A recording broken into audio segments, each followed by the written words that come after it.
What's happening, everybody? Nima Moridi standing at our newest listing in Santa Clara. I'm in the Darvon Park neighborhood.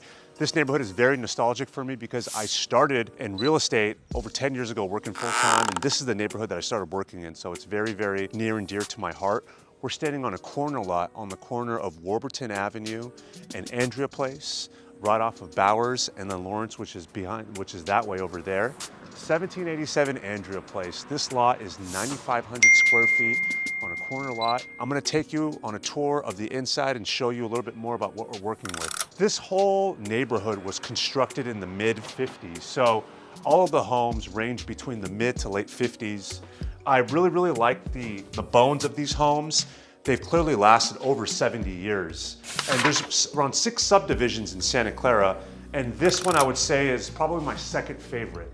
When you have a father who's been working and selling in the city for over 35 years, yes, you have favorite subdivisions in Santa Clara, and Darvon Park is number 2 for me.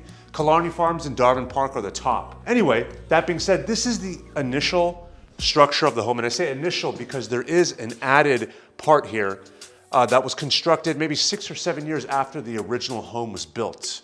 So as we walk into the rooms, let's walk into the sleeping bedrooms first. We're in the hallway over here. We have the hall bath to your right on this side.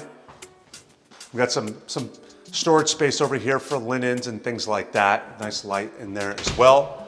We're gonna walk into the primary bedroom first. I like this because there's an immediate access to the backyard. Nice pergola area for relaxation. Primary bathroom is on this side. And I'm gonna give you a little bit of space to get in here. Pretty self-explanatory. Nice shower window on that side over there for ventilation. And this is the primary bedroom. Let's walk in to the other bedrooms on this side. There's centralized heating in the home, so you can, as you can see, you have your ducts already ready to go. Those are some of the nice things about having a crawl space outside of sometimes, when the property is built on adobe clay, like we are in this area, when there's drought or when there's a ton of rain like there's recently been, sometimes the home kind of shifts a little bit. So when you're on a slab, at times when the foundation is shifting, that home will shift with it as well.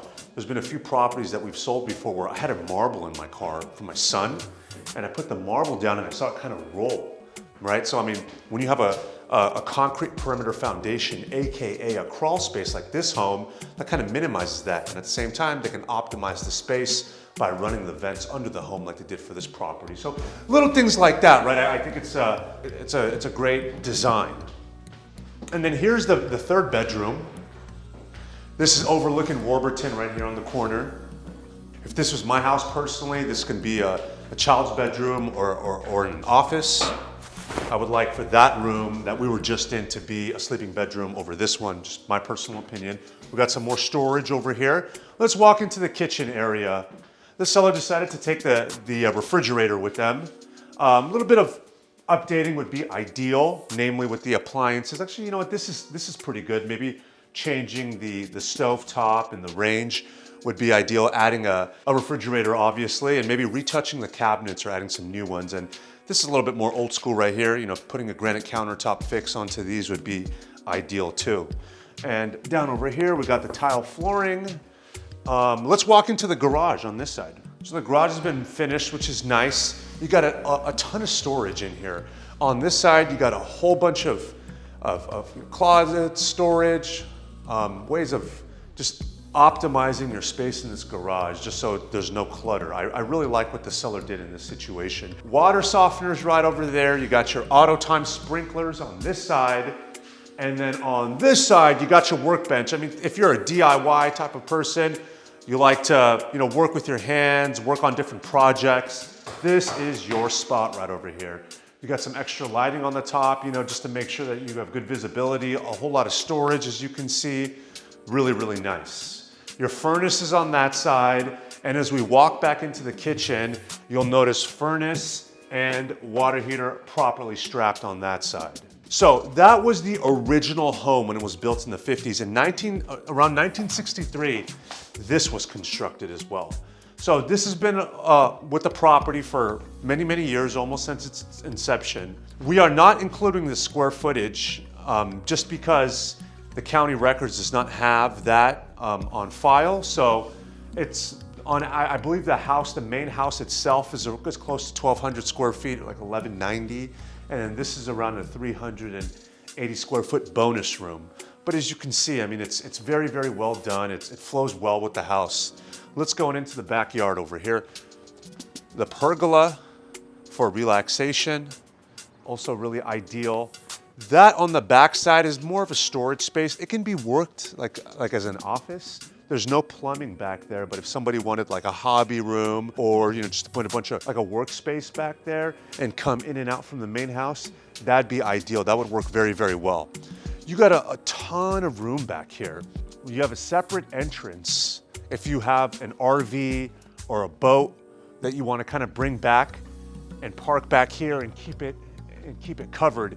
I spoke with the seller about this yesterday. Apparently under the house is a sewer line, and the previous owner, who was an original owner by the way, this has been in the family for close to 70 years, would essentially take the line from the RV and run it down to the sewer, and then so they can easily be able to clean out the RV. And I thought that was a really cool concept. Talk about efficiency. They don't have to go anywhere else. They were able to do it right here in the house. On that side over there, we have the air conditioning. So you have your centralized heating and AC for the home. And we had 95 groups that came by yesterday. We were super, super busy. I'm so happy to see that one of our listings is getting that much traction. I went through the neighborhood, invited so many of the neighbors to come on by. We had a taco truck that was here. It was fantastic. We had a great turnout. I'm really looking forward to see how today goes and to add on with this limited inventory situation. Clearly you can see we had around a 1.5% drop from Halloween to Christmas with the interest rates, give or take.